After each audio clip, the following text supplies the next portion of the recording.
السلام عليكم ورحمة الله وبركاته. نحمده ونصلي على رسوله الكريم. أما بعد، فقد قال الله تعالى في القرآن العظيم وفي الفرقان المجيد بعد أعوذ بالله من الشيطان الرجيم بفضل بسم الله الرحمن الرحيم. حتى إذا جاء أحدهم الموت قال رب ارجعون لعلي أعمل صالحا فيما تركت كلا إنها كلمة هو قائلها صدق الله مولانا العظيم. புகழும் புகழ்ச்சியும் ஏகதேவனாகிய அல்லாஹ்விற்கு உரித்தாகட்டுமாக. அவருடைய சலாமும் சமாதானமும் கண்மணி நாயகம் ரசூலுல்லாஹி ஸல்லல்லாஹு அலைஹி வஸல்லம் அன்னவர்களின் மீதும் அன்னவர்களின் அடிச்சுவற்றினை பின்பற்றி வாழ்ந்து மறைந்த உத்தம சத்திய சஹாபாக்கள், தாபிஈன்கள், தபஅ தாபிஈன்கள், நாதாக்கள், சுஹதாக்கள், சாலிஹீன்கள் இன்னும் நம் அனைவரும் மீதும் என்றென்றும் நின்று நலவட்டுமாக. ஆமீன். கண்ணியத்திற்குரியவர்களே, அல்லாஹ் சுப்ஹானஹு வ தஆலாவுடைய மாபெரும் கிருபையினால் 14ஆம் தராவீஹுடைய தொழுகையை தொழுதுவிட்டு இங்கு அமரக்கூடிய தௌஃபீக்கினை கொடுத்திருக்கின்றான். அல்ஹம்துலில்லாஹ். இன்று ஓதப்பட்ட இறை வசனங்களில் இருந்து அல்லாஹ் சுப்ஹானஹு வ தஆலா நிறைய விஷயங்களை அல்லாஹ் அருட்கொடையாக கொடுத்திருக்கிறோம் என்று சொல்லி காட்டுகிறான். அல்லாஹ் படிப்பினையாக நமக்கு சொல்லி காட்டுகிறான். இன்று ஓதப்பட்ட இறை வசனத்தில் அல்லாஹ் ஒரு இடத்தில் சொல்கிறான், ஒரு மனிதன் மரணம் வந்ததற்கு பிறகு அவன் எப்படி சொல்லுவான், என்ன சொல்லிக் கொண்டு அவன் சொல்வான் என்பதை அல்லாஹ் சுப்ஹானஹு வ தஆலா இன்று ஓதப்பட்ட வசனங்களில் அல்லாஹ் சொல்லி காட்டுகிறான். அல்லாஹ் சொல்கிறான், ஹத்தா இதா ஜா அஹதஹுல் மௌத், உங்களில் ஒருவருக்கு மரணம் வந்ததற்கு பிறகு அந்த மரணம் வந்த அந்த மனிதன் சொல்லுவான், ஆல ரப்பிர்ஜிஊன் லஅல்லி அஅமலு ஸாலிஹன் ஃபீமா தரக்து கல்லா, என்னை உலகத்தில் திரும்ப அனுப்பிவிடு. நான் விடுபட்ட அந்த சாலிஹான அமல்களை, நான் என்ன அமலை நான் செய்யவில்லையோ, செய்வதற்கு நான் தவறினேனோ அந்த அமல்களை எல்லாம் நான் திரும்ப செய்துவிட்டு வருகிறேன், என்னை மீண்டும் உலகத்திற்கு அனுப்பு என்பதாக மனிதன் மரணத்துடைய அந்த தருவாயில் சொல்லுவான் என்பதாக அல்லாஹ் சொல்லிவிட்டு சொல்லக்கூடிய வார்த்தை. இன்னஹா கலிமத்துன் ஹுவ காயிலுஹா, இவன் சொல்லுகின்ற அந்த வார்த்தை இருக்கிறதே அது வெறும் வெத்தான ஒரு வார்த்தை, ஒரு பிரதிபலிக்காத ஒரு வார்த்தை, பலனில்லாத ஒரு வார்த்தை என்பதாக அல்லாஹ் சொல்லி காட்டுகிறார். உண்மையில் அதுதான். மரணம் வருவதற்கு முன்னால் தான் நமக்கு கொடுக்கப்பட்ட ஒரு வாழ்க்கை இருக்கிறது. மரணம் வந்ததற்கு பிறகோ அல்லது மரணத்திற்கு பிறகோ நம்மால் எந்த ஒரு அமலும் செய்துவிட முடியாது. இந்த உலகத்தில் வாழ்கின்ற வாழ்க்கை இருக்கிறது, ஒவ்வொரு நாளும் நமக்கு கொடுக்கப்பட்ட ஒரு அவகாசம். ஏனென்று சொன்னால் நம்மோடு இருந்தவர்கள் தான் அவர்கள் வாழ்க்கையை தொடர ஆரம்பித்திருப்பார்கள், வாழ்க்கையை அப்பொழுதுதான் ஆரம்பித்திருப்பார்கள், வாழ்க்கையை ஆரம்பிக்க வேண்டும் என்று நினைத்திருப்பார்கள். அல்லாஹ் மரணத்தை கொடுத்திருப்பான். வாலிபத்தில் தான் இருந்திருப்பார், அல்லாஹ் மரணத்தை கொடுத்திருப்பான். புதிதாக திருமணம் முடித்திருப்பார், அல்லாஹ் மரணத்தை கொடுத்து விடுவான். அப்பொழுதுதான் வீடு கட்ட ஆரம்பித்திருப்பார், வீடு கட்டி அப்பதான் புதுமனை புகுவிழா என்றெல்லாம் உள்ளே புகுவார், அல்லாஹ் மரணத்தை கொடுத்து விடுவான். இவ்வாறெல்லாம் மரணத்தை அல்லாஹ் எப்பொழுது எப்படி என்று யாரும் சொல்லிவிட முடியாது. அந்த மரணத்தை எல்லாம் கடந்து வந்தவர்கள் நாம் என்று சொன்னார். நாம் ஒரு மனிதரை அவருடைய மரணிக்கக்கூடிய அந்த வயதை பார்க்கிறோம் என்று சொன்னால் அந்த வயதோடு நம்முடைய வயதை ஒப்பிட்டு பார்க்க வேண்டும். அந்த வயதை நாம் தாண்டி விட்டோம் என்று சொன்னால், அந்த வயதை நான் கடந்து விட்டேன் என்று சொன்னால் நாம் அல்லாஹ்விடத்தில் சுக்ர் செய்ய வேண்டும், நன்றி செலுத்த வேண்டும். ஒரு மனிதருக்கு 20 வயதில் மரணம் வந்து விட்டது, அதை நாம் பார்க்கிறோம்.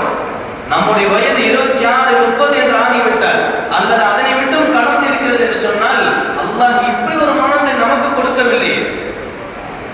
வாழக்கூடிய அந்த வயது எல்லோரும் சொல்லுவார்கள், 20 வயதில், 30 வயதில், ஏன் 40 வயதில் ஒருவர் மரணித்தாலும் கூட இவர் மரணிக்கிறக்கூடிய வயசு கிடையாது, மௌத்தார வயசு இல்லையப்பா இவரு அப்படின்னு சொல்லுவாங்க. அந்த வயதை கடந்து நாம் வந்திருக்கிறோம் என்று சொன்னால் நாம் அல்லாஹ்விற்கு நன்றி செலுத்த வேண்டும். காரணம், அல்லாஹ் நமக்கு கொடுக்கப்பட்ட அருட்கொடைகளில் ஒரு அருட்கொடை என்னவென்று சொன்னால் வாழ்நாள்.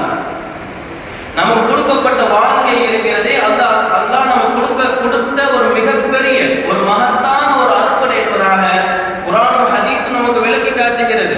காரணம், நம்மோடு இருந்தவர்கள் தான், நம்மோடு ஒட்டி உறவாடியவர்கள் தான், நம்மோடு பழகியவர்கள் தான், நம்மோடு ஒன்றாக இருந்தவர்கள் தான். அல்லாஹ் மரணத்தை கொடுத்திருப்பான்.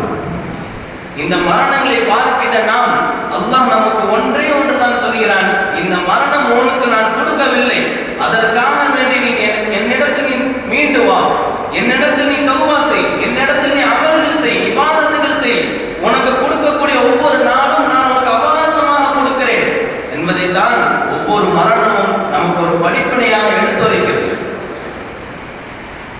நாம் அதிகமான ஒரு பயான்களில் சொல்லக்கூடிய ஒரு வார்த்தை என்னவென்று சொன்னால் அதுதான் முக்கியம். அல்லாஹ் சொல்லக்கூடிய வார்த்தை எங்கேயும் அல்லாஹ் நீங்கள் அமல்கள் மட்டும் செய்யுங்கள் என்று சொல்லிவிடவில்லை. அல்லாஹ் சொல்லக்கூடிய வார்த்தை ஆமனு வ அமிலு ஸாலிஹாத், நீங்கள் ஈமான் கொண்டு முஸ்லிம்களாக இருந்து நீங்கள் நற்செயல்கள் செய்யுங்கள், உங்களுக்கு நான் சுவனத்தை தருகிறேன் என்பதாக அல்லாஹ் சொல்லி காட்டுகிறார். அந்த மரணத்திற்கு முன்னால் நாம் ஈமானோடு இருந்து அல்லாஹ்வும் ரசூலும் நமக்கு என்ன சொல்கிறார்களோ, குர்ஆனும் ஹதீஸும் நமக்கு எது எடுத்துரைக்கிறதோ அந்த அமலை, அந்த இபாதத்தை, அந்த நன்மையான நற்செயலை நாம் என்ன செய்ய வேண்டும்? அதிகமான முறையில் செய்யும் பொழுதுதான் அல்லாஹ்விடத்தில் நாம் மிகப்பெரிய ஒரு அந்தஸ்துடையவர்களாக நாம் ஆகும். அப்படி ஒரு காலம் நாம் நல்ல முறையில் இந்த உலகத்தில் வாழ்கின்ற அந்த வாழ்க்கையில் நல்ல முறையில் நீதமான ஒரு முறையில் நற்செயல்கள் செய்து இபாதத்துகள் செய்து அல்லாஹ் என்ன கட்டளையிட்டு இருக்கிறானோ, நபி ஸல்லல்லாஹு அலைஹி வஸல்லம் என்ன வாழ்க்கை இந்த உலகத்தில் வாழ்ந்து சென்றார்களோ அந்த வாழ்க்கையை இந்த உலகத்தில் நாம் வாழ்கிறோம் என்று சொன்னால், வாழ்ந்தோம் என்று சொன்னால் அல்லாஹ் நமக்கு 3 சுபசோபனத்தை கொடுக்கிறார். 3 சுப செய்தி அல்லாஹ் கொடுக்கிறார். முதலாவது சுப செய்தி என்னவென்று சொன்னால் அல்லாஹ் தன்னுடைய குர்ஆனில் சொல்லி காட்டுகிறான், இன்னல் லதீன காலு ரப்பனா அல்லாஹ் சும்ம இஸ்தகாமு, இவர்கள் அல்லாஹ்வை தன்னுடைய ரப் என்று சொல்லி சும்ம இஸ்தகாமு மீண்டும் அது நிலைத்திருப்பார்களோ, அதிலே நிலைத்திருப்பார்களோ, அல்லாஹ் தான் ரப், வேறு யாரையும் நாம் இணை வைக்காமல் ஷிர்க் வைக்காமல் அல்லாஹ் சொன்ன அந்த கட்டளைக்கு கட்டுப்பட்டு அதுக்கு உடன்பட்டு நாம் வாழ்கின்ற வாழ்க்கையில் நாம் இருந்தோம் என்று சொன்னார், அதிலே நாம் நிலைத்திருக்கிறோம் என்று சொன்னால் அதன் தொடர்ந்து அல்லாஹ் சொல்லக்கூடிய வார்த்தை தனஸ்ஸலு அலைஹிமுல் மலாயிகா, திட்டவட்டமாக அவர்களிடத்தில் அல்லாஹ் மலக்கை இறக்குகிறார். மரண தருவாயில் தான் இதெல்லாம். மரண தருவாயிலும் மரணத்திற்கு பிறகுதான் இந்த 3 சுபசோபனம். அதில் முதல் சுபசோபனம் அல்லாஹ் சொல்லக்கூடிய வார்த்தை, மலக்குகள் இறங்குவார்கள். அல்லாஹ் தகாஃபு வலா தஹ்சனு, அவர்கள் சொல்வார்கள், நீங்கள் எதற்கும் கவலைப்பட வேண்டாம், எதற்கும் நீங்கள் பயப்பட வேண்டாம். இந்த உலகத்தில் நீங்கள் விட்டு செல்கிறீர்கள், உங்களுடைய செல்வங்களை, உங்களுடைய சொத்துக்களை எல்லாம் நீங்கள் விட்டு செல்கிறீர்கள் என்று நீங்கள் எந்த காலத்திலும் நீங்கள் என்ன செய்ய வேண்டாம், கவலைப்பட வேண்டாம் என்று சொல்லிவிட்டு அந்த மலக்குமார்கள் சொல்வார்கள், நஹ்னு அவுலியாஉக்கும் ஃபில் ஹயாத்தித் துன்யா வ ஃபில் ஆখিরা வலக்கும் ஃபீஹா மா தஷ்தஹி அன்ஃபுசுக்கும் வலக்கும் ஃபீஹா மா தத்தஊன், நீங்கள் உங்களிடத்தில் நாம் என்ன செய்வோம், இந்த உலகத்திலும் சரி நாளை மறுமையிலும் சரி உங்களோடு தான் நாம் இருப்போம் என்பதாக சொல்லுவார்கள். இதற்கு முன்பதாக அந்த மலக்குமார்கள் சொல்வார்கள், வஅபிஷரு பில் ஜன்னத்தில் லதி குன்தும் துஅதுன், நீங்கள் வாக்களிக்கப்பட்டிருக்கிறீர்கள் எதை கொண்டு, சுவனத்தை கொண்டு, நீங்கள் சுப செய்தி பெற்றுக் கொள்ளுங்கள், அல்லாஹ் உங்களுக்கு சொர்க்கத்தை கொடுப்பான் என்று மலக்குமார்கள் சொல்லிவிட்டு இந்த உலகத்திலும் நாளை சொர்க்கம் அடையக்கூடிய அந்த வரையிலும் நாங்கள் உங்களோடு தான் இருப்போம், நீங்கள் எதை விரும்புகிறீர்களோ, நீங்கள் எதை கேட்கிறீர்களோ அது உங்களுக்கு வாக்களிக்கப்பட்டிருக்கும், நீங்கள் எதை கேட்டாலும் உங்களுக்கு கொடுக்கப்படும் என்பதாக மலக்குமார்கள் சொல்வார். அதைத் தொடர்ந்து அல்லாஹ் சொல்லக்கூடிய வார்த்தை நுஸ்லம் பின் கஃபூர் ரஹீம், இந்த வரவேற்பு இருக்கிறதே இது யாருடையது என்று சொன்னால், யார் அதை செய்கிறார் என்று சொன்னால் மன்னிப்பாளனும் ரஹ்மத்துடையவனாகிய அல்லாஹ் தான் இந்த வரவேற்புரை வைக்கிறார் என்பதாக குர்ஆன் நமக்கு சொல்லி காட்டுகிறது. முதல் சுபசோபனம் என்னவென்று சொன்னால் ஜன்னத். இந்த உலகத்தில் அல்லாஹ் நமக்கு மலக்கை கொடுப்பான், இறக்கின்ற அந்த தருவாய் அவர்கள் நம்மோடு தொடர்ந்து இருப்பார்கள். முதல் சுபசோபனம், முதல் சுப செய்தி நம்மோடு மலக்குமார்கள் இருப்பார்கள். இரண்டாவது சுப செய்தி என்னவென்று சொன்னால் அல்லாஹ் தன்னுடைய குர்ஆனில் சொல்கிறான், ஃபஅம்மா இன் கான மினல் முகர்ரபீன், யார் தன்னுடைய ரப்புக்கு நெருக்கமாக இருக்கிறார்களோ, தன்னுடைய ரப்பிடத்தில் நெருக்கமானவர்களாக, நெருங்குவதற்கு யாரெல்லாம் ஆசைப்பட்டு நெருங்கியவர்களாக இருக்கிறார்களோ அவர்கள் ஃபரூஹு வ ரைஹானு வ ஜன்னத்து நஈம், அவர்களுக்கு சொர்க்கம் கொடுக்கப்படும். அந்த சொர்க்கத்தில் சுவையான உணவு கொடுக்கப்படும், சுகமான ஒரு வாழ்க்கை கொடுக்கப்படும் என்பதாக சொல்லிவிட்டு அதை தொடர்ந்து சொல்லக்கூடிய வார்த்தை அம்மா இன் கான மின் அஸ்ஹாபில் யமீன், அவர் வலதுபுறத்தாரில் இருப்பார்கள். அப்படி அவர்கள் வலதுபுறத்தாரில் இருந்தால் ஃபஸலாமுன் லக மின் அஸ்ஹாபில் யமீன், அவருக்கு சலாம் சொல்லப்படும். வலதுபுறத்தாருக்கு மட்டும்தான் அல்லாஹ் சுப்ஹானஹு வ தஆலா சலாம் சொல்வான். அந்த வலதுபுறத்தார்கள் யாருன்னு சொன்னால் அவர்கள் சொர்க்கவாசி. இரண்டாவது சுபசோபனம் சொர்க்கம், சுவையான சுவையான உணவு, மகிழ்வான ஒரு வாழ்க்கை சொர்க்கத்தில் இருக்கிறது என்பதாக அல்லாஹ் சொல்லி காட்டுகிறான். மூன்றாவது சுபசோபனம் என்னவென்று சொன்னால் அல்லாஹ் சொல்லி காட்டுகிறான், யா அய்யத்துஹன் நஃப்ஸுல் முத்மஇன்னா, அமைதி பெற்ற சாந்தி பெற்ற ஆன்மாவே, இர்ஜிஇ இலா ரப்பிகி ராதியத்தன் மர்தியா, நல்ல முடிவை கொண்டு மகிழ்ந்த நிலையில் இறை அல்லாஹ்வுடைய அந்த பொருத்தத்தை பெற்று நீ என்ன செய், உன்னுடைய ரப்பிடத்தில் நீ திரும்பு.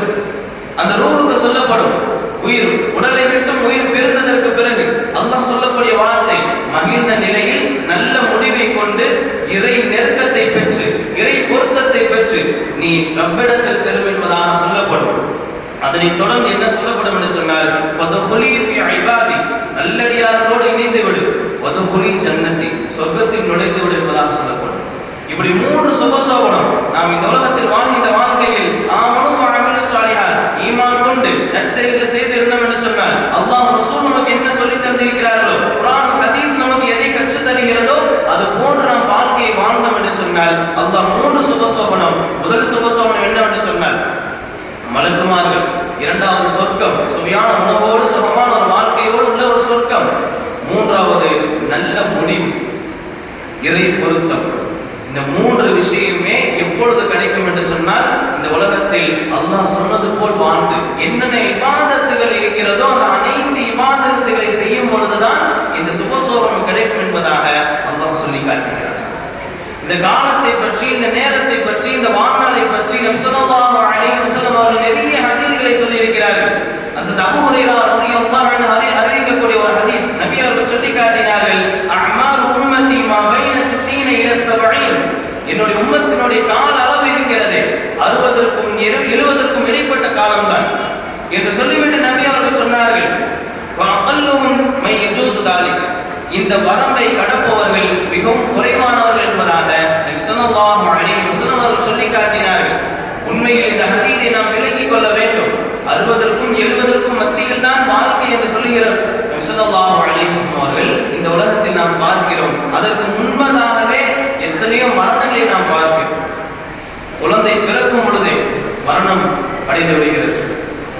குழந்தை பிறந்து சில நாட்களிலேயே அல்லாஹ் மரணத்தை கொடுத்து விடுகிறார். அதனைத் தொடர்ந்து ஒரு நல்ல வேலையில் இருக்கும் பொழுதே அல்லாஹ் ஒரு மரணத்தை கொடுத்து விடுகிறார். நல்ல நிலையில் இருக்கும் பொழுதே அல்லாஹ் மரணத்தை கொடுத்து விடுகிறார். இதெல்லாம் அவர்களுடைய வாழ்க்கையில் அவ்வளவுதான் அல்லாஹ் கொடுக்கப்பட்ட நாட்கள். நமக்கு அந்த மரணத்திலிருந்து பெற்றுக்கொள்ளக்கூடிய ஒரு விஷயம் என்னவென்று சொன்னால், நமக்கு அப்படிப்பட்ட ஒரு மரணத்தையும் அப்படிப்பட்ட ஒரு இழிவான ஒரு மரணத்தையும் திடீர் மரணத்தையோ அல்லாஹ் நமக்கு கொடுக்கவில்லை என்பதை நினைத்து அதில் நாம் படிப்பினை பெற்று அல்லாஹ்விற்கு நன்றி செலுத்தும் ஒரு அங்கமாக நாம் தொடர்ந்து அமல்கள் செய்து கொண்டே இருக்க வேண்டும், இபாதத்துகள் செய்து கொண்டே இருக்க வேண்டும். அல்லாஹ் சுப்ஹானஹு வ தஆலா இந்த நாளை பற்றி, காலங்களை பற்றி அல்லாஹ் சொல்லும் பொழுது அல்லாஹ் தன்னுடைய குர்ஆனில் ஒரு விஷயத்தின் மீது சத்தியம் என்று சொல்கிறான் என்று சொன்னால் அது மிகவும் முக்கியமான என்பதற்காக வேண்டிதான் சத்தியம் என்று சொல்லுவான்.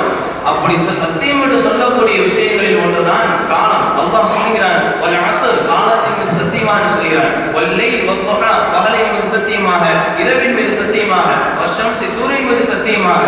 இப்படி ஒவ்வொரு விஷயத்தின் மீது காலங்களில் எதுவெல்லாம் கட்டுப்படுகிறதோ அதெல்லாம் மீது அல்லாஹ் சத்தியம் என்று சொல்கிறான் என்று சொன்னால் அந்த காலம் நேரம் எல்லாம் நமக்கு மிகவும் முக்கியமானது. நம்மை கடந்து செல்கின்ற ஒவ்வொரு நாளும் நமக்கு முக்கியமானது. காரணம் என்னவென்று சொன்னால், இப்னு மஸ்ஊத் ரலியல்லாஹு அவர்கள் சொல்லிக் கொண்டே இருப்பார்கள், என்னுடைய வாழ்நாளில் தப்பி போன எந்த ஒரு விஷயத்திற்கும் நான் ஒரு துளி கூட வருத்தப்பட்டது கிடையாது. ஆனால் சூரியன் மறைகின்ற ஒவ்வொரு நாளும் ஒரே ஒரு விஷயத்திற்கு மட்டும்தான் நான் மிகவும் வருத்தப்படுவேன். அது என்ன விஷயம் என்பதாக இப்னு மஸ்ஊத் ரலியல்லாஹு சொல்லி காட்டுகிறார்கள், நேற்றைய நாளை விட இன்றைய தினத்தில் ஒரு நற்செயல்கள் அதிகப்படியாக செய்யாமல் என்னுடைய வாழ்நாளில் ஒரு நாள் கடந்து விட்டதே என்ற அந்த ஒரு வருத்தம் மட்டும்தான் எனக்கு இருக்கும் என்பதாக இப்னு மஸ்ஊத் ரலியல்லாஹு சொல்லி காட்டுகிறார்கள். சஹாபாக்கள் உண்மையில் அப்படித்தான் இருந்தார்கள். ஒவ்வொரு நாளும் பயன்படுத்துபவர்களாக அதனுடைய பலனை அனுபவித்தவர்களாகத்தான் இருந்தார்கள். காரணம், அவ்வளவு இபாதத்துகள் செய்தவர்களாகத்தான் சஹாபாக்கள் இருந்தார்கள். அல்லாஹ் ரஹ்மான் நமக்கும் தௌஃபீக் செய்வானாக. இந்த காலம் நேரங்களை பற்றி பல பெரியார்கள் பல ஹதீஸ்களை வைத்து பல நூல்களில் எழுதியிருக்கிறார்கள். இமாம் ஹசன் பஸ்ரி ரஹ்மத்துல்லாஹி அலைஹி அவர்கள் சொல்கிறார்கள், மனிதனை கடந்து செல்கின்ற எந்த ஒரு நாளும் இப்படி சொல்லாமல் கடந்து செல்வதே கிடையாது என்று சொல்கிறார். அப்படி ஒவ்வொரு நாளும் நம்மை கடக்கிற பொழுது அந்த நாள் நம்மை என்ன சொல்கிறது சொன்னால், ஆதமுடைய மகனே, இன்றைய நாள் உனக்கான புத்தமுதிய நாளாவே நான் இன்றைய தினத்தில் நீ என்னை எப்படி கழிக்கிறாய் என்பதாக என்று நான் ஆவலாக இருக்கிறேன். எப்படி கழிக்கிறாய் என்பதாக நான் ஆவலாக இருக்கிறேன். நீ விரும்பினால் என்னை அழகிய முறையில் பயன்படுத்து. அதனுடைய பலனை உன்னுடைய வாழ்க்கையில் நீ தெரிந்து கொள்வாய், உன்னுடைய வாழ்க்கையில் நீ பெற்றுக் கொள்வாய். நீ விரும்பினால் அதை தள்ளி வை, அதை பயன்படுத்தாமல் நாளைக்கு என்று தள்ளி வைத்து விடு. அப்படி வைத்து விட்டால் ஒன்றை நன்றாக விளங்கிக் கொள். இன்றைய நாளான நாள் உன்னை விட்டு விலகிவிட்டால், உன்னை விட்டு நான் சென்று விட்டால் திரும்ப ஒரு காலம் நான் வரமாட்டேன் என்பதாக ஒவ்வொரு நாளும் என்ன செய்து கொண்டே இருக்கிறது, மனிதனிடத்தில் சொல்லிக் கொண்டே இருக்கிறது என்பதாக இமாம் ஹசன் பஸ்ரி ரஹ்மத்துல்லாஹி அலைஹி அவர்கள் சொல்லி காட்டுகிறார்கள். இப்படி நாள் நம்மை பார்த்து சொல்கிறது என்று சொன்னால் ஒவ்வொரு நாளும் நாம் சிந்திக்கக்கூடியதாக இருக்கிறது. ஒவ்வொரு நாளும் நாம் பயன்படுத்தாமல் சென்று விட்டோம் என்று சொன்னால் அது திரும்ப நமக்கு கிடைக்காது. அதனால் நாம் என்ன செய்ய வேண்டும் என்று சொன்னால் அதிகமான இபாதத்துகள் நாம் செய்ய வேண்டும். அதிகமான இபாதத்துகள் செய்ய முடியாவிட்டாலும் கூட தஸ்பீஹாவது செய்ய வேண்டும். அதிகமான முறையில் அல்லாஹ்வை நினைவு கூறுவதற்கு அதிகமான முறையில் திக்ர் செய்ய வேண்டும். நாளை மறுமையில் அல்லாஹ் சுப்ஹானஹு வ தஆலா ஒரு 4 வித மனிதர்களை அல்லாஹ் வரவழைப்பான். அவரிடத்தில் அல்லாஹ் கேள்வி கேட்பான். அதற்கு அந்த மனிதர்கள் பதில் சொல்வார்கள். திரும்ப அல்லாஹ் அந்த பதிலுக்கு அல்லாஹ் பதில் தருவான். அந்த 4 வகையான மனிதர்களும் யார் என்று சொன்னால், இறை நினைவை விட்டு விலகி இருந்தவர்கள், இபாதத் செய்யாமல் இருந்தவர்கள். இப்படிப்பட்ட 4 வகையான மனிதர்கள் அல்லாஹ் வரவழைத்து கேட்பான். முஜாஹித் ரஹ்மத்துல்லாஹி அலைஹி அவர்கள் அறிவிக்கக்கூடிய ஒரு ஹதீஸ், அவர்கள் சொல்கிறார்கள், நாளை மறுமையில் 4 வித மனிதர்களை அல்லாஹ் அழைப்பான். முதலாவது மனிதர் யார் என்று சொன்னால் செல்வந்தன். இந்த உலகத்துடைய வாழ்கின்ற அந்த வாழ்க்கையில் அல்லாஹ் அதிகமான சொத்துக்களை கொடுத்த ஒரு செல்வந்தனை அல்லாஹ் அழைத்து கேட்பான், நீ இந்த உலகத்தில் வாழ்கின்ற வாழ்க்கையில் ஏன் என்னுடைய வழிபாடுகளை விட்டும் விலகி இருந்தாய்? ஏன் நீ இபாதத் செய்யவில்லை? ஏன் என்னை மறந்து இருந்தாய் என்பதாக அல்லாஹ் கேட்பான். ஒரு செல்வந்தனை பார்த்து, செல்வந்தனான அந்த மனிதனை பார்த்து கேட்கும் பொழுது அந்த அல்லாஹ்விடத்தில் அந்த செல்வந்தன் சொல்வான், யா அல்லாஹ், இந்த உலகத்தில் வாழ்கிற பொழுது எனக்கு அதிகமான நீ சொத்தை கொடுத்தாய். நான் அதை பெருக்குவதும் அதை அதிகமான முறையில் வேண்டும் என்பதை பெருக்குவதற்கும் அதை பாதுகாப்பதற்குமே என்னுடைய வாழ்க்கை முழுவதும் கழிந்து விட்டது. அதை தொடர்ந்து என்னுடைய நேரம் போதவில்லை, நேரமோ காலமோ எனக்கு போதவில்லை. அதனால் தான் நான் இறை மறந்து நான் வாழ்ந்தேன். அல்லாஹ்வை நான் மறந்து வாழ்ந்த காரணம் இதுதான், உன்னை இபாதத் செய்யாமல் வாழ்ந்த காரணம் இதுதான் என்பதாக ஒரு செல்வந்தன் சொல்லும் பொழுது அல்லாஹ் நினைவூட்டுவான். சுலைமான் அலைஹிஸ்ஸலாத்து வஸ்ஸலாம் அவர்கள் நினைவூட்டுவான். சுலைமான் அலைஹிஸ்ஸலாத்து வஸ்ஸலாம் அவர்கள் ஆட்சியை கொடுத்தான், அதிகாரத்தை கொடுத்தான், செல்வத்தை கொடுத்தான். இப்படி அனைத்தும் கொடுத்த அந்த சுலைமான் அலைஹிஸ்ஸலாத்து வஸ்ஸலாம் அவர்கள் செல்வந்தரா அல்லது நீ செல்வந்தரா என கேட்கும் பொழுது அந்த செல்வந்தன் சொல்லுவான், யா அல்லாஹ், சுலைமான் அலைஹிஸ்ஸலாத்து வஸ்ஸலாம் அவர்கள் தான் செல்வந்தர், அவர்தான் மிகவும் செல்வந்தர். அல்லாஹ் சொல்வான், அப்படியானால் சுலைமான் அலைஹிஸ்ஸலாத்து வஸ்ஸலாம் அவர்கள் என்னை மறந்து வாழவில்லை, இறைவனை வணங்குவதில் மறந்து வாழவில்லை, என்னுடைய வழிபாடுகளிலிருந்து விலகி வாழவில்லை, அனுதினம் என்னை தொழுது இபாதத் செய்தவர்களாக தான் சுலைமான் அலைஹிஸ்ஸலாத்து வஸ்ஸலாம் அவர்கள் இருந்தார்கள் என்பதாக அல்லாஹ் அந்த செல்வந்தனிடம் சொல்லுவான். இரண்டாவது வகை அல்லாஹ் கூப்பிடுவான். இரண்டாவது வகை மனிதர்கள் யார் என்று சொன்னால், இந்த உலகத்தில் வாழ்கிற பொழுது கஷ்டங்களாகும் சோதனைக்குள் உள்ளாக்கப்பட்ட மனிதர்களை அல்லாஹ் அழைப்பான். அவர்தான் இரண்டாவது வகை மனிதர்கள். அல்லாஹ் அழைத்து இதே கேள்விதான் கேட்பான், நீங்கள் உலகத்தில் வாழ்கிற பொழுது ஏன் என்னை மறந்து வாழ்ந்தீர்கள்? என்னுடைய வழிபாடுகளிலிருந்து ஏன் நீங்கள் விலகி இருந்தீர்கள்? ஏன் இபாதத் செய்யவில்லை என்பதாக சொல்லும் பொழுது அந்த கஷ்டத்தில் வாழ்ந்த அந்த மனிதர்கள் சொல்வார்கள், நாங்கள் இந்த உலகத்தில் வாழ்கிற பொழுது நீ எங்களுக்கு அதிகமான முறையில் கஷ்டங்களையும் சோதனையும் கொடுத்தாய். அதிலிருந்து நாங்கள் பாதுகாத்துக் கொள்வதற்கும் அதிலிருந்து நாங்கள் வெளியேறுவதற்குமே என்ன ஆகிவிட்டது, உங்களுடைய காலங்கள் கடந்து விட்டது, உங்களுடைய காலங்கள் போதவில்லை. அதனால் தான் உன்னை நான் இபாதத் செய்யவில்லை, உன்னை மறந்ததற்கான காரணம் அதுதான் என்பதாக அந்த கஷ்டத்தையும் அந்த சோதனையும் முன்வைத்து சொல்வார்கள். அல்லாஹ் நினைவூட்டுவான். அய்யூப் அலைஹிஸ்ஸலாத்து வஸ்ஸலாம் அவர்கள் நினைவூட்டுவான். அய்யூப் அலைஹிஸ்ஸலாத்து வஸ்ஸலாம் அவர்கள் ஆட்சியை கொடுத்திருந்தார், பல மனைவிமார்கள் இருந்தார்கள். ஒரு கட்டத்திற்கு மேல் அய்யூப் அலைஹிஸ்ஸலாத்து வஸ்ஸலாம் அவர்கள் அல்லாஹ் சோதனை கொடுத்தான். எவ்வளவு பெரிய சோதனை! உடல் முழுக்க புண்ணாக ஆனது, உடல் முழுக்க சீல்சனமாக ஆனது, எல்லா மனைவிமாரும் விட்டு சென்று விட்டார்கள். ஆட்சி அதிகாரம் எல்லாம் பறி போய்விட்டது. தனிமரமாக இருந்தார்கள். ஒரே ஒரு மனைவிதான் கூட இருந்தார்கள். இந்த அளவுக்கு அல்லாஹ் சோதனை கொடுத்து உடனடியாக அதில் மீட்டெடுக்கவில்லை. 1 வருடம் அல்ல, 2 வருடம் அல்ல, 3 வருடம் அல்ல, மாறாக 18 வருட காலம் அல்லாஹ் அய்யூப் அலைஹிஸ்ஸலாத்து வஸலாம் அவர்களை இதே சோதனையில் வாட்டி வதைத்தார். அப்படி வாட்டி வதைத்த அய்யூப் அலைஹிஸ்ஸலாத்து வஸலாம் அவர்கள் சோதனை உள்ளாக்கப்பட்டவர்களா அல்லது நீ சோதனை உள்ளாக்கப்பட்டவர்கள் என்பதாக அல்லாஹ் அந்த சோதனை உள்ளாக்கப்பட்டவரிடத்தில் அல்லாஹ் கேட்பான். அந்த கஷ்டத்தில் வாழ்ந்தவர்கள், சோதனையில் வாழ்ந்தவர்கள் அல்லாஹ் எடுத்து சொல்வார்கள், அய்யூப் அலைஹிஸ்ஸலாத்து வஸலாம் அவர்கள் தான் உண்மையில் சோதனை உள்ளாக்கப்பட்டவர்கள் என்று சொல்லும் பொழுது அல்லாஹ் சொல்வான், அப்படியானால் அய்யூப் அலைஹிஸ்ஸலாத்து வஸலாம் அவர்கள் என்னை மறந்து வாழவில்லை, என்னை இபாதத் செய்யாமல் வாழவில்லை, என்னுடைய வழிபாடிலிருந்து விலகி வாழவில்லையே. இந்த அளவிற்கு அய்யூப் அலைஹிஸ்ஸலாத்து வஸலாம் இருந்தார் என்று சொன்னால் அல்லாஹ்விடத்தில் தான் ஏற்பட்ட அந்த சோதனையில் அல்லாஹ்விடத்தில் துஆ செய்கிறார்கள். இந்த சோதனை விட்டு விலகுவதற்கு துஆ செய்யவில்லை, மாறாக இப்படி துஆ செய்தார்கள், யா அல்லாஹ், உன்னை துதிக்கின்ற நாவையும் உன்னை நினைக்கின்ற கல்வை மட்டும் விட்டு வை என்று துஆ செய்தார்கள். இந்த இரு விஷயத்தை தவிர, இந்த இரு உறுப்புகளை தவிர உடல் எல்லாம் சீல்சலமாகத்தான் இருக்கிறது. உடல் எல்லாம் சீல்சலமாக இருந்தது மட்டுமல்லாமல் உடல் முழுக்க புழுவாகத்தான் இருந்தது. எல்லா மனைவிமாரும் விட்டு சென்று விட்டார்கள். பணியாளர்கள் யாரும் கிடையாது. அவர்கள் தான் பார்த்துக் கொள்ள வேண்டும். இந்த அளவுக்கு சோதனை இருந்தாலும் கூட அய்யூப் அலைஹிஸ்ஸலாத்து வஸலாம் அவர்கள் இறை மறுப்பதில் இருக்கவில்லை, இபாதத் செய்யாமல் இருக்கவில்லை என்பதாக கஷ்டத்தில் உள்ளாக்கப்பட்டவர்களை பார்த்து அல்லாஹ் கேட்பான்.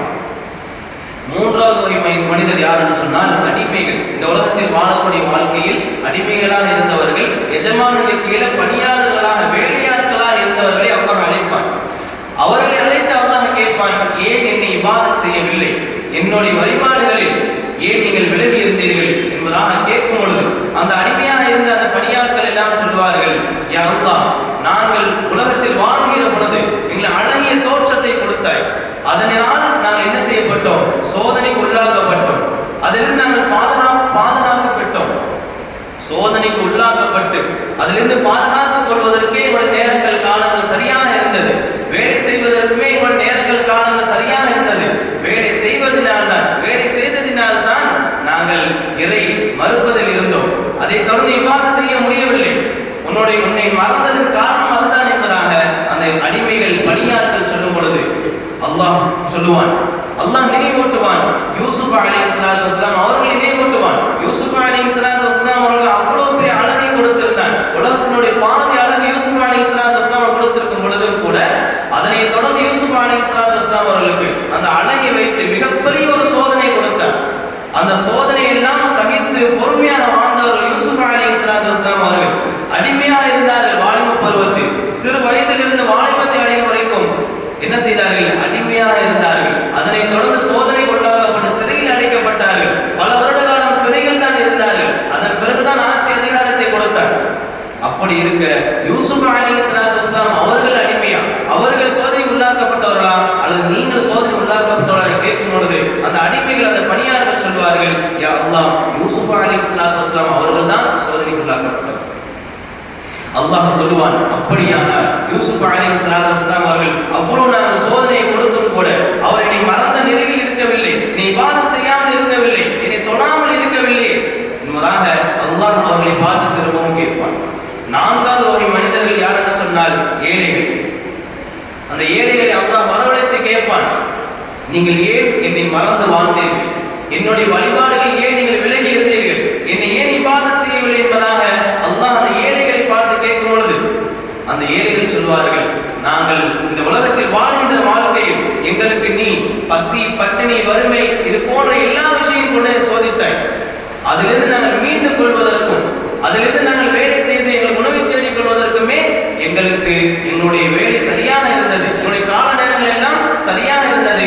அதனால் தான் உன்னை நான் நினைக்கவில்லை, இபாதத் செய்யவில்லை, வழிபாட்டிலிருந்து நாங்கள் விலகி இருந்ததன் காரணம் அதுதான் என்பதாக ஏழைகளை சொல்லும் பொழுது அல்லாஹ் சுப்ஹானஹு வ தஆலா நினைவூட்டுவான்.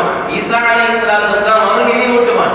ஈசா அலைஹிஸ்ஸலாத்து வஸலாம் அவர்களை அல்லாஹ் ஏழ்மையாகத்தான் வைத்திருந்தார், மிகவும் ஏழ்மையாகத்தான் வைத்திருந்தார்கள். வரலாற்று ஆசிரியர்கள் இந்த அளவிற்கு சொல்வார்கள், ஈசா அலைஹிஸ்ஸலாத்து வஸலாம் அவர்கள் தலையணைக்கு பதிலாக, தலகாணிக்கு பதிலாக கல் வைத்து தூங்குவார் என்பதாகவும் அறிஞர்கள் சொல்வார்கள். இந்த அளவிற்கு ஈசா அலைஹிஸ்ஸலாத்து வஸலாம் அவர்கள் ஏழ்மையில் தான் இருந்தார். அப்படி என்று சொன்னால் ஈசா அலைஹிஸ்ஸலாத்து வஸலாம் அவர்கள் ஏழையா அல்லது நீங்கள் ஏழையா என்று ஏழைகளை பார்த்து அல்லாஹ் கேட்பான்.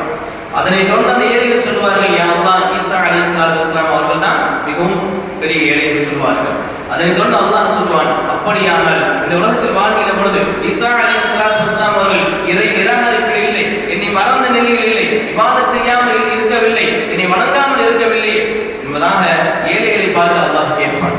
இதன் பிறகு 4 வகை மனிதர்களை அழைத்து அவர்களுக்கு தக்கவாறு தண்டனை அல்லாஹ் கொடுப்பான் என்பதாக ஸல்லல்லாஹு அலைஹி வஸல்லம் அவர்கள் சொல்லி காட்டினார்கள். இந்த உலகத்தில் வாழ்கிற பொழுது நான் இதனால் தான் இந்த காரணம் அந்த காரணம் என்ற எந்த ஒரு காரணத்தையும் எந்த ஒரு சாக்கு போக்கையும் அல்லாஹ் இடத்தில் கேள்வி கேட்கும் பொழுது, அல்லாஹ் நம்மை பார்த்து கேள்வி கேட்கும் பொழுது எந்த ஒரு சாக்கு போக்கையும் சொல்லிவிட முடியாது.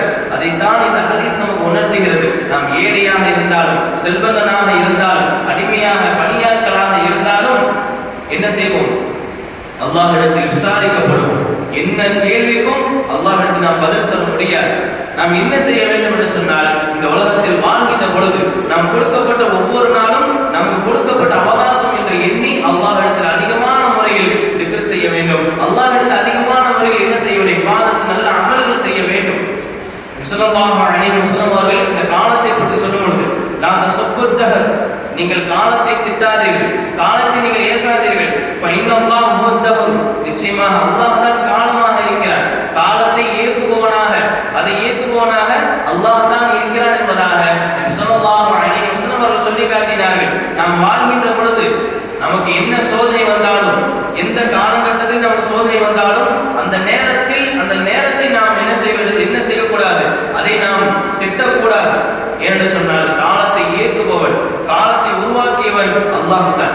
காலமாக அல்லாஹ்வே இருக்கிறான் என்பதாக அல்லாஹ் சொல்லி காட்டுகிறான். அப்படி என்று சொன்னால் இந்த உலகத்தில் வாழ்கிற பொழுது நல்ல முறையில் இபாதத் செய்த முறையில் வாழ வேண்டும். வல்லர் ரஹ்மான் தௌஃபீக் செய்வானாக. இந்த உலகத்தில் இபாதத் செய்து நாளை மறுமையில் அல்லாஹ்விடத்தில் மிகப்பெரிய அந்தஸ்தை பெறக்கூடிய தகுதி மிக்கவர்களாக அல்லாஹ் நம்மை ஆக்கி தந்தல் புரிவானாக. வாஹிர் தஅவானா அல்ஹம்துலில்லாஹி ரப்பில் ஆலமீன். அஸ்ஸலாமு அலைக்கும் வரஹ்மத்துல்லாஹி